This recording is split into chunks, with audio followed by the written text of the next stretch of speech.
A girlfriend and I took an HIV test at St. Michael's Medical Center in '85, and we found out that we were HIV positive.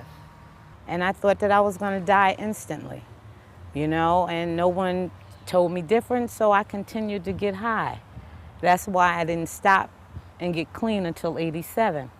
At that time, when it came out, everybody was dying instantly. There was no cure, no medicines. I knew a lot of people that died from AIDS because there were no medicines and they didn't really care about anybody back then. In '87, I said, I'm still here, so maybe I should try and get some help. And by then, the only medicine it was really AZT. And I started taking that, and it made me sick, so I would take it sometimes, and then I would stop. Then I'd take it again, and then I'd stop. But by then, I had decided that I was going to quit totally cold turkey. A lot of my friends that I got high with told me I couldn't do it because it would be too hard, that I would need to be on methadone or methadone maintenance.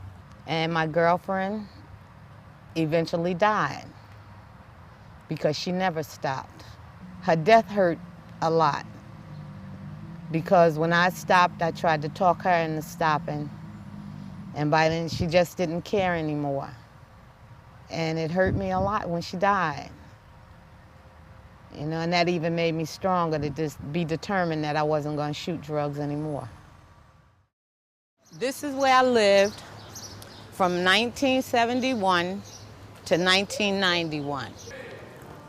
Okay, this is where I lived, 190, on the first floor. This window is the room that I went in, and I stayed for 4 days and kicked heroin, which was not very easy, but it was done.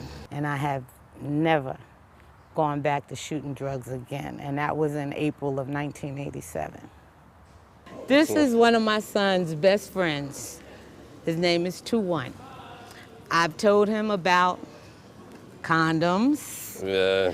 I've told him that it's best to use latex to keep from getting HIV or any kind of disease. Yeah, I had an aunt that passed on from HIV. And, like Ms. Wanda said, they need to talk a little more about it.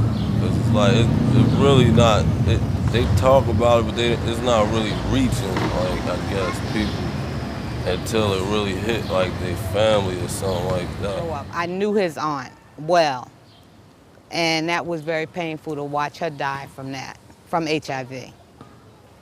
But like I said, you have to adhere to your medicine and at least see a doctor. You have to talk about it to somebody and not hold it in. And there are groups and support places that you can go to, but there's not enough. I go to St. Clair's, which is a very, very good place that helps. And when you need someone to talk to, you can talk to them. They help with housing. They help with different things for women with HIV and children living with HIV.